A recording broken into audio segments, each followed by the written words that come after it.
a tow barless tug. Walang tow. Walang bar yung tow natin. So, a tug connects via tow bar or clamps into the nose wheel.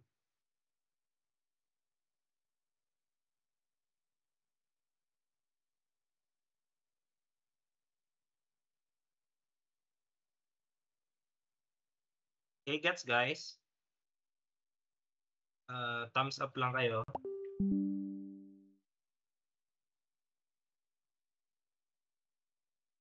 Okay.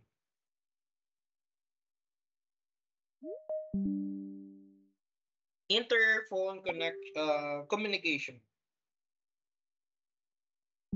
So interphone communication, ground crew and pilots communicate via headset. So meron tayong mga headset na ginagamit.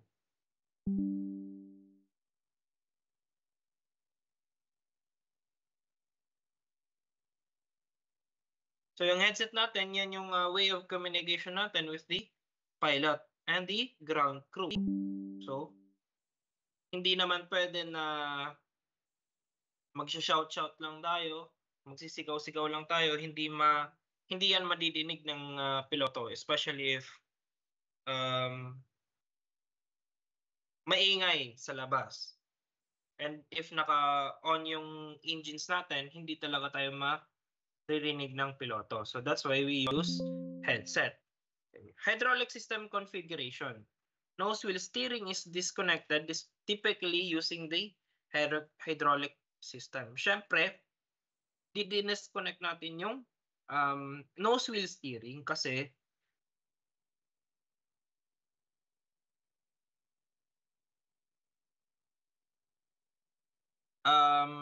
yung kapag meron tayong steering, kapag naka-on yung hydraulic system natin sa nose wheel steering natin, then nag-tow na tayo, masisira yung hydraulic systems natin or yung hydraulic lines natin. Nagets ba guys?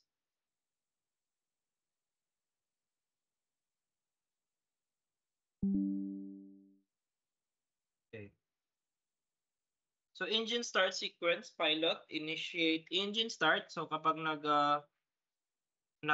push back na tayo, nag-engine start tayo, sabay nag-engine start yung piloto, or depende lang yan kung kapag makapark na si piloto sa taxiway, doon na siya mag-engine start, or habang tayo nag-push back.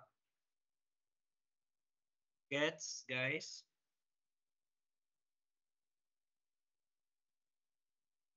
So the ATC authorizes pushback direction and stop point. Braking confirmation. So pilots confirm brake application before pushback stops. Then tow bar disconnection. Ground crew disconnects the tug and signals the pilot. So tow bar truck. Tow bar tug. A tug with a tow bar connects to the aircraft's nose gear for pushback. So nasa picture natin, that's your tow bar tug. So tow barless tug, yung pinakita ko kanina picture, ito siya. Wala siyang bar. Ito siya yung bar niyan, yung nasa likod. So this tug clamps into the nose wheel, providing more maneuverability. Okay. Tow bar is a metal bar linking the tug and the aircraft for pushback and towing. So yung nasa likod nito, yung yellow na color is your tow bar. Headset, like I said kanina, yung ginagamit natin for ground crew for clear communication with the pilots. So vehicles and equipments used. So interphone system, ito yung nasa baba ng nasa belly ng Airbus natin, yung A320 natin. Nandun yung interphone system. So doon natin kinoconnect yung headsets natin for communication with the flight crew. Chocks, ito yung rubber blocks placed around wheels to prevent unintended moving. So tinatanggal na natin yan kapag mag-i-initiate na tayo ng pushback. So martial wands. Martial wands are illuminated batons or yung mismong para siyang light, orange yung color, wand siya na nagla-light or glow in the dark, ganun. Used for hand signals in low visibility conditions. Hydraulic bypass pin disengages nose wheel steering for safe pushback. So yung hydraulic bypass pin, yun yung kinoconnect natin para mag-bypass yung hydraulic system para meron tayo ng steering gamit ng tow bars natin. So, disconnect niya yung yellow system sa nose wheel steering ng aircraft natin. And then lastly is yung high visibility vest. So, kailangan nyo magsuot ng vest kapag nasa ramp kayo para makita kayo ng mga para hindi kayo maging hazard dun sa ramp. So, general steps in pushback process. So, preparation, ground crew confirms clearance, removes chocks, and connects the tug. Pilots configure hydraulics and set parking brakes. The communication, ground crew establishes interphone communication with pilots and verifies pushback instructions. Brake release. Pilots release parking brakes when instructed, allowing movement. Next is pushback initiation. Tug pushes aircraft along the clear taxi route with pilots monitor the aircraft position. Then engine start, dito na mag-engine start na yung aircraft. Pilots initiate engine startup, typically starting engine 2 first. Then pushback completion, once matapos na yung pushback nyo, tug stops at the designated point and pilots apply brakes when signaled. So, kapag nasa taxiway na yung aircraft, ina-apply na natin yung mga brakes. Para sila na yung, kasi yung tugs natin, sila yung mismong nagko-control sa aircraft natin, di ba? And if i-disconnect natin yung mismong tow bar natin, and hindi natin na malayan na yung ramp pala is may slant or slanted yung ramp natin. So, if hindi nag-apply ng brake si pilot, there's a possibility na mag-move yung aircraft. Okay? That's why, before natin i-remove yung tow bar natin, kailangan mag-apply muna sila ng brakes. Okay? So, tow bar disconnection. Ground crew disconnects tug and removes the bypass pin. Okay? Huwag niyong kakalimutin na i-remove yung bypass pin. Okay? Final checks. Ground crew inspects the area and signals pilots for clearance. Hand signals. Crew gives thumbs up to confirm all equipment is clear. So, yung hand signal nyo is thumbs up to give a indication na clear na lahat. And taxi clearance. Pilots contact ATC for taxi instructions before moving forward.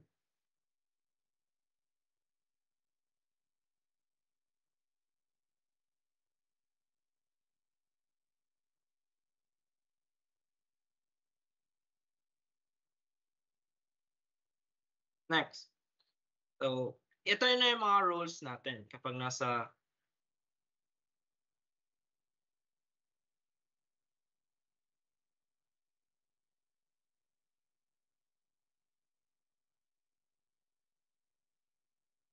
very well, guys.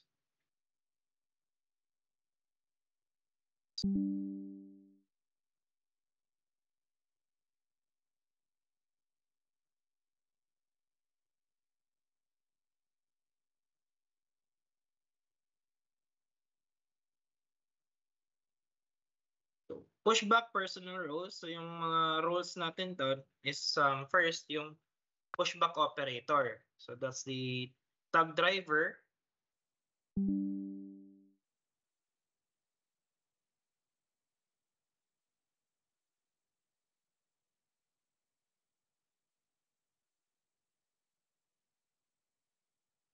or pushback operator natin operates the tug, controls pushback speed and direction, and follows ATC instructions. So si pushback operator, sila yung nagdra-drive ng tow bar natin or yung tug natin.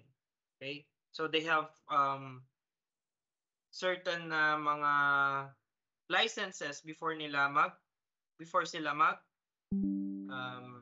mag-operate mismo ng tow bars natin.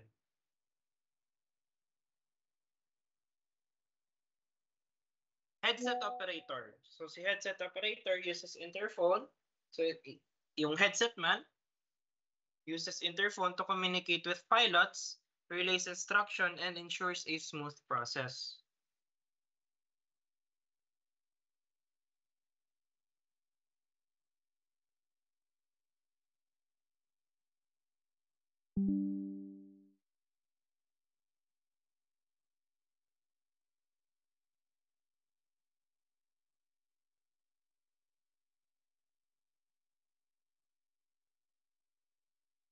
Wing walkers.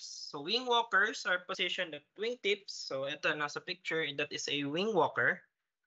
So nakaposition kayo sa wingtips, ensuring clearance from obstacles and signal any hazards. So kapag, for example, merong aircraft sa katabi, sa wings mo, sa right side and sa left side mo, so kailangan may mga wing walkers in order na makita ng mga wing walkers if matatamaan ba yung wings natin kapag nagpo-pushback tayo. So kayo magsisignal kayo kung kung clear ba or merong obstruction. Okay? Importance of coordination during A320 pushback. Safety. So prevents collision, ensuring aircraft ground crew and equipment remain clear of hazards. Efficiency minimizes delay by ensuring smooth execution and adherence to airport schedule. So, isang importante natin na alamin na sa line maintenance, importante talaga yung time. Okay? So, we have to bear in mind that yung time sa line maintenance is very crucial. So ayaw natin yung mga delays na mangyari when we are doing our maintenance. Okay. So next is communication. So importante yung communication natin with the pilot and the ground crew and the ATC para kung anong instructions, continuous lang. Walang misunderstandings. Okay? So importance of coordination during A320 pushback and obstacle avoidance. Swing and or tail walkers monitor surroundings, ensuring clearance from other aircraft and ground vehicles. So braking control, pilots apply brakes only when instructed, preventing abrupt stops or unintended movement. Engine start management, ensure safe start timing and monitoring pushback.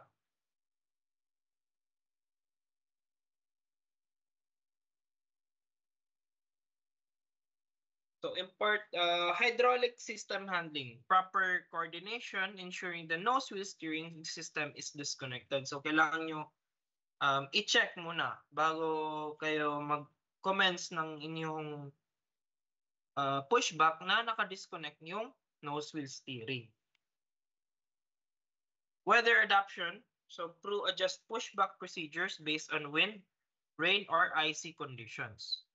Emergency response, quick coordination, helps manage unexpected issues like tug failure or brake malfunctions.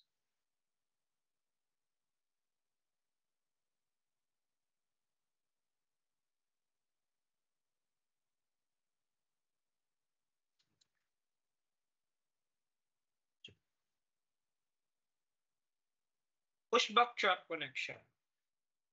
So Preparation.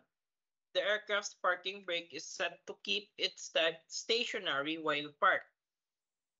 So, kailangan yung parking brake is nakaset muna before natin ilagay yung mga yung tow bar natin. Arrival of pushback tug. So the pushback truck arrives at the aircraft, aligns itself with the nose gear, and towing pin is inserted if required. So meron tayong towing pin, i-reinsert natin yung towing pin. Then safety precautions, the ground ensures the surrounding area is clear and that chocks are removed from the wheel. So before natin mag-start talaga ng pushback natin, naka-remove na yung chocks natin. So, connect the pushback tug. The tug connects the aircraft's nose with the tow bar. So, i-connect na natin dito sa baba, sa nose wheel natin. Confirm connection. The connection is checked and confirmed by the ground crew and the tug driver. So, i-check nyo kapag connected na ba talaga. Okay, release the parking brake. So, i-release na yung parking brake. The aircraft's parking brake is released once the tug is securely connected. This allows the tug to start pushing the aircraft. Initiate the pushback. The tug starts pushing the aircraft backward, guiding it into the correct position. Separation. Once aircraft is pushed back sufficiently, the tug disconnects and the aircraft is ready to taxi. Coordinating with ATC. So, before natin mag-start yung mismong pushback natin, co-communicate muna si pilot with the ATC or the air traffic control to confirm pushback clearance. And mag-receive sila ng taxi instructions kung saan sila dadaan. Okay. Importance of keeping aircraft stable during pushback. So ensure the parking brake is released only after tug connection. Monitor nose wheel alignment and avoid sharp turns to prevent damage and ensure safety. So yung nose wheel natin, meron na siyang maximum amount of angle na pwede siyang i-move. So kapag masobrahan siya sa maximum niya, masisira yung nose landing gear natin. Pushback termination. So tapos na yung pushback nyo. Pushback should be stopped once the aircraft reaches the desired position.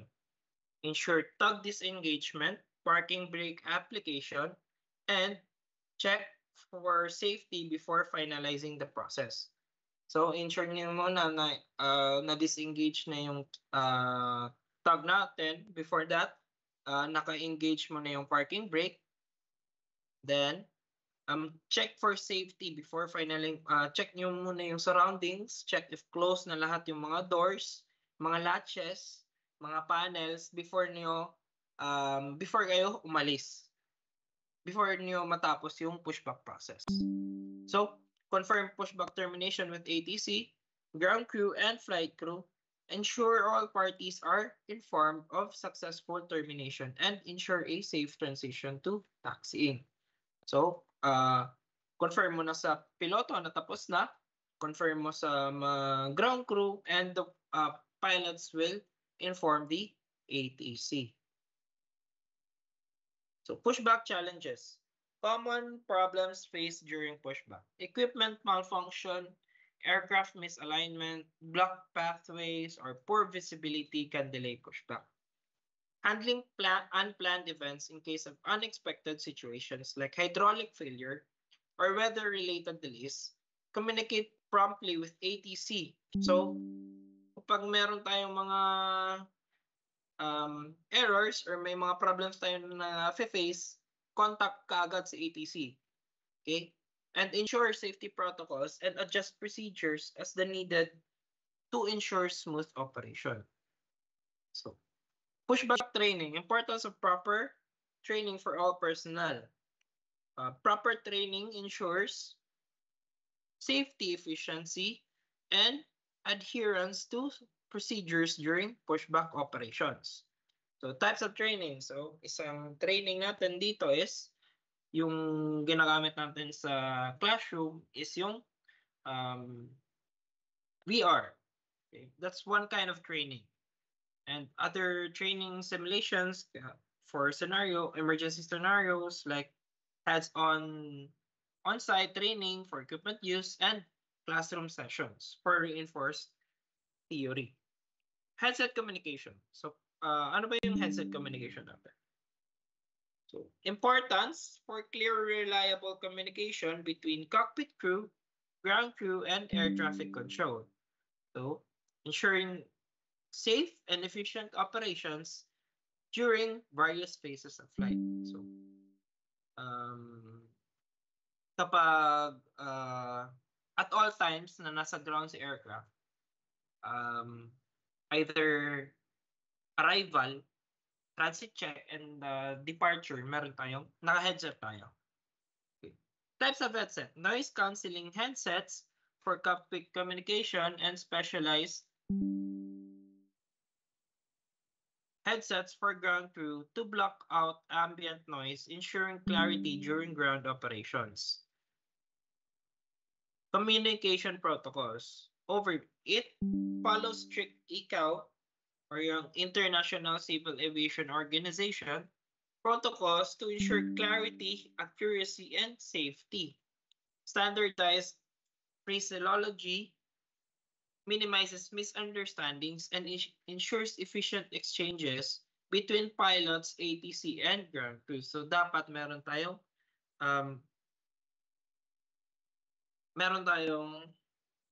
correct way of communicating with each other or yung standard na communication na ginagamit natin. So key aspects, communication use structured formats including call signs and clear instruction. Pilots and ground crews are trained to follow these protocols to avoid miscommunication and ensure safe, efficient operations. So, ito yung headset natin. One of the example is David Clark, which offers a range of aviation headsets. So, corded models, yung DC Pro X2. Then, ito yung isa, yung cordless model. Meron tayong wireless with the use of Bluetooth. So, headset setup. Ensure proper connection. So, begin by ensuring the connection between the headset and the aircraft's communication system. In the cockpit, this involves connecting the audio panel. So before kayo magkameron ng communication with the pilot, confirm mo muna kung loud and clear ka ba. Okay? So by confirming that, magsasabi kayo na ground to cockpit or ground to flight deck. Ganon. In order to establish na nadidinig ba ako ng piloto? Ganon. Okay? Secure headset for ground crew. Securely connect the headset to the pushback system or communication device, ensuring it's either wired or cordless depending on the equipment used. So, proper microphone positioning. Adjust the microphone to be positioned near the mouth to ensure optimal voice clarity during communication. Check volume levels. Ensure the volume is set to appropriate levels of avoiding distortion or discomfort for both the speaker and the microphone. Test functionality. Before starting any operations, so test nyo muna yung headsets nyo. Kapag gumagana ba yung mga headsets nyo? Mahirap kasi kung nandun na kayo sa ramp, tapos yung nadala nyo na headset is not functioning well, o hindi talaga nagfa-function, so hindi kayo magkakameron ng communication, ng clear communication with the pilot. Okay? Troubleshooting headset communication. Kung no sound or static, interference, or loose connections, yan. Low volume, headset volume settings, or faulty wiring. So, Mic not working. Mic may be turned off or disconnected. Echoing or feedback, incorrect headset placement, or audio interference. So, ganito. If ever pupunta kayo sa line, it's advisable na magdala kayo ng dalawang headset. One is for gamit nyo talaga, and then the other one is for backup. In cases na hindi gumagana yung isa. At least, kapag hindi siya gagana or meron siyang malfunction, meron pa kayong extra na backup na pwede nyo pang gamitin. Then after that, i-erase nyo na itong headset is malfunctioning or hindi gumagana.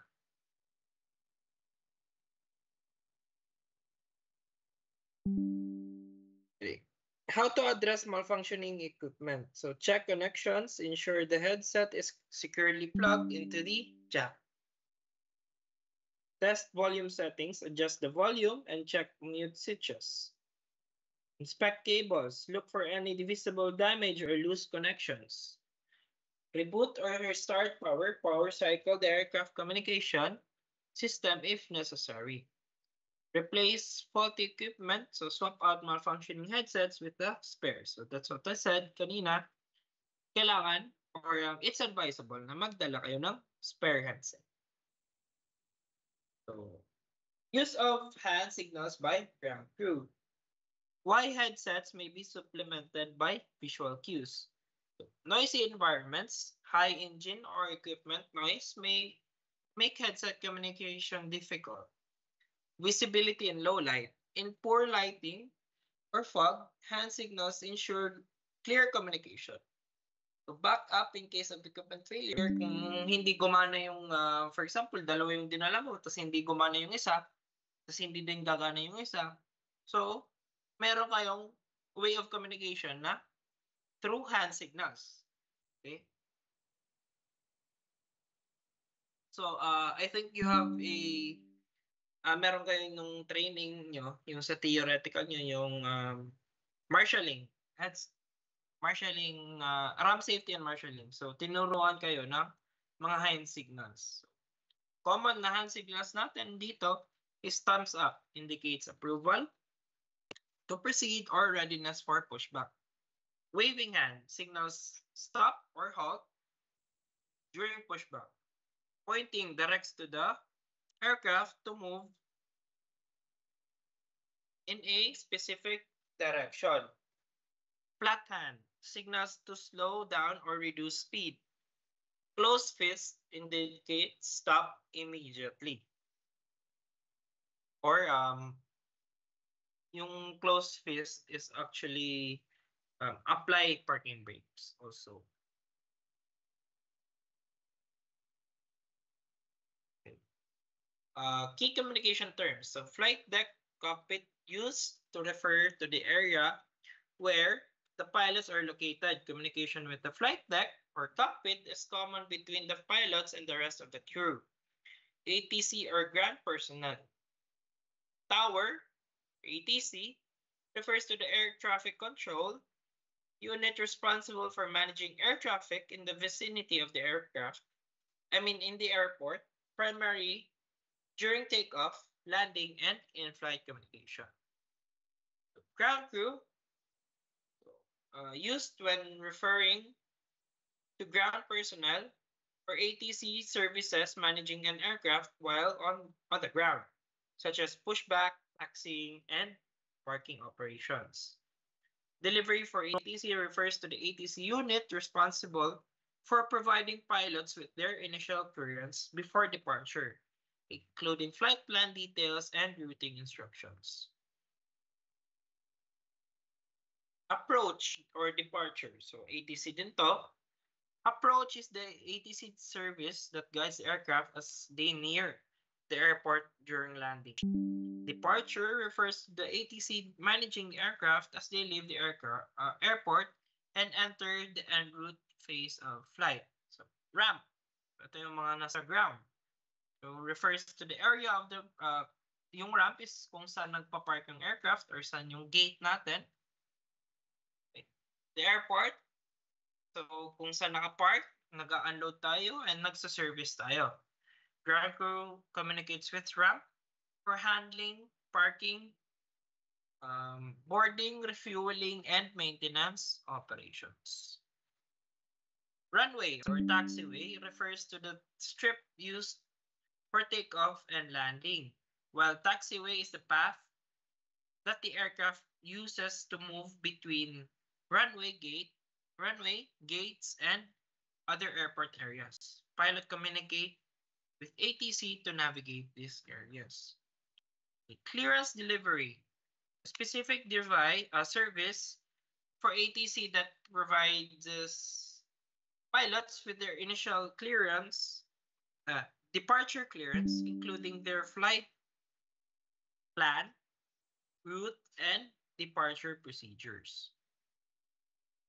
So this is our communication panel. So simply as the interphone system. It facilitates communication between flight deck or the cockpit, cabin, and ground crew.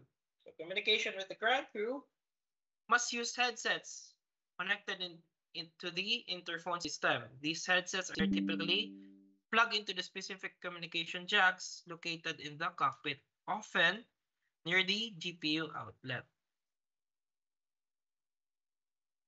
Why is the ground power near the why it is near the ground power receptacle? So maintenance communication. So bakit ba malapit daw yung ground power receptacle or kung saan nakaalaga yung GPU natin, saan nakasaksak yung GPU natin, malapit sa interphone system natin. So to arrest, so isang reason is to arrest maintenance checks as soon as possible. Safety and coordination, essential during power up and pushback. The headsets require ensures contact when performing checks or managing external power connection and system readiness. Ground crew plug in the headset. Ground crew plugs in the headset near the GPU outlet to communicate directly with the cockpit or other ground personnel. Communication activation, once connected, the flight deck initiates communication via the interphone, allowing two-way communication between the ground and the cockpit. How it works. So, coordinating ground operations, communication ensures coordinated actions including engine start confirmation, GPU system checks, and verifying aircraft readiness and safety for departure. Post-flight and shutdown. Used post-landing for shutdown, post-flight checks, and coordinating deboarding with ground crew. So ito yung mga scripts natin na ginagamit which will be teach then sa VR nyo. So I won't be mentioning this much kasi nandun na yan sa VR nyo. And mas detailed dun sa VR nyo.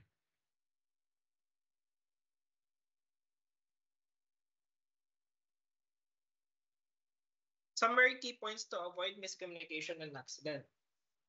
Use standard phrases and confirm readiness. Maintain continuous two-way communication via the interphone or radio. Ensure visual contact and use for safety equipment. Conduct pre-pushback briefings and emergency scenario rehearsals. Provide additional safety personnel and practice situational awareness and environmental considerations. So, identifying the issue. Mga pushback interruptions natin kapag nagkakameron tayo ng emergency or errors sa pag-pushback natin. So, communicate natin sa flight deck.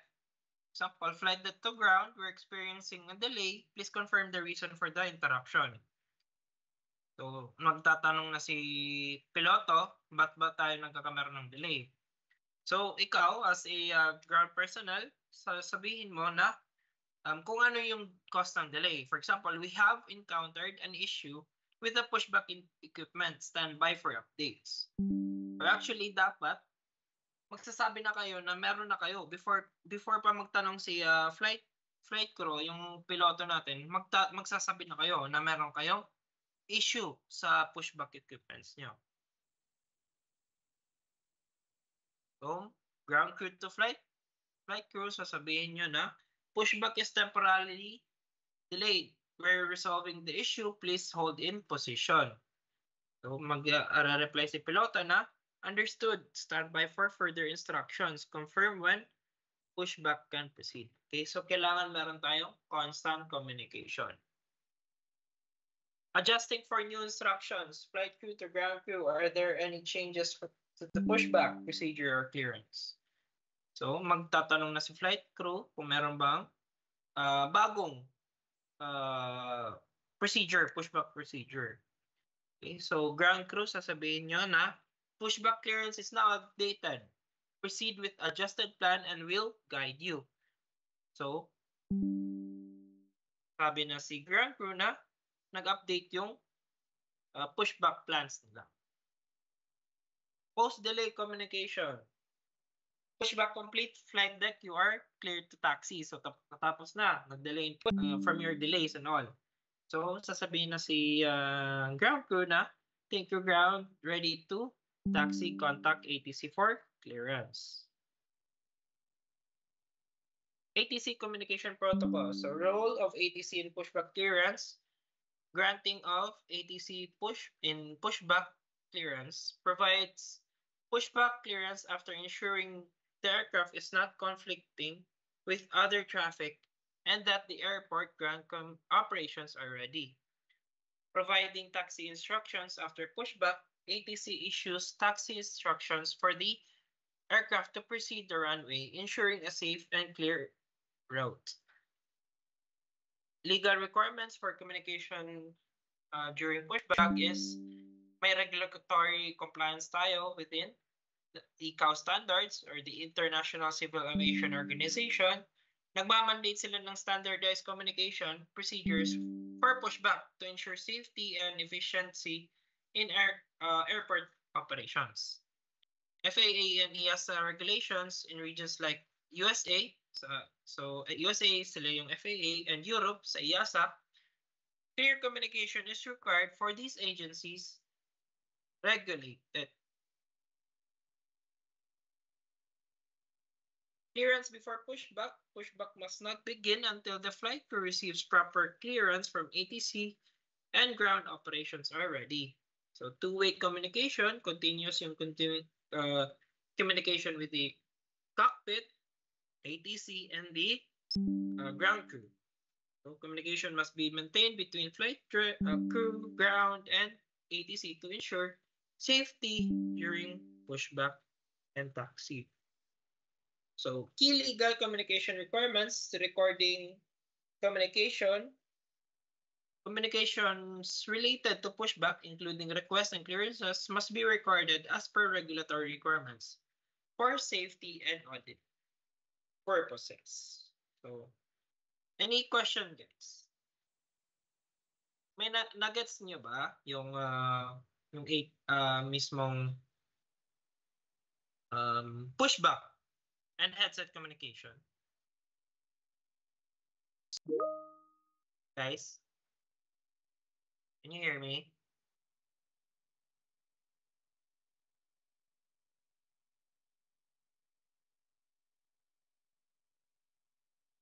No?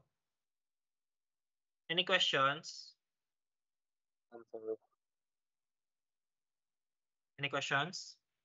None po, sir. None, sir.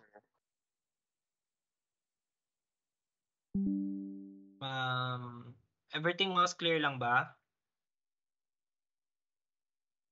Yes po, sir. So this is yung sinabi ko kanina, mag-screenshot na kayo ngayon.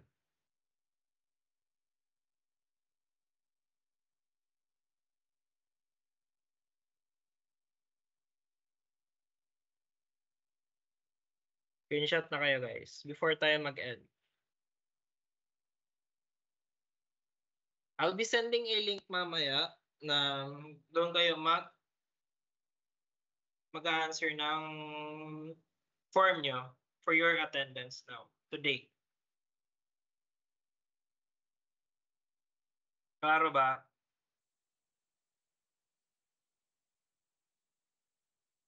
Yes po. Yes po, sir. So, tapos na ba? Yung iba? Screenshot.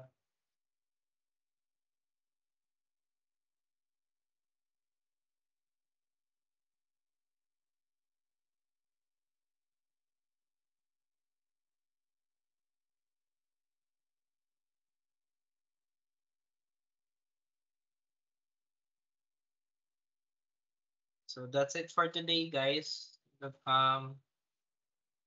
Tomorrow, you will have your face-to-face classes. Okay? So you'll have your, magsa-start na kayo sa gamification. Then after ng gamification niya, yung guided mode niya, then refresher mode, and then of course, yung test mode. Okay? Klaro ba, guys? Yes po, sir. Okay, you may now leave. If done na Sir, kayo. sir, may tanong lang po. Sige, go. May pasok po ba tayo sa Thursday? Sa Thursday, wala kayong pasok. Okay po, sir. Holiday po. Pero tomorrow, you have classes. 6 a.m. Yes po, sir. So always. Okay po, sir. Okay, guys, you may now leave. Thank you. Thank you, sir. Yes, Thank you po, sir. Thank you, sir. Okay.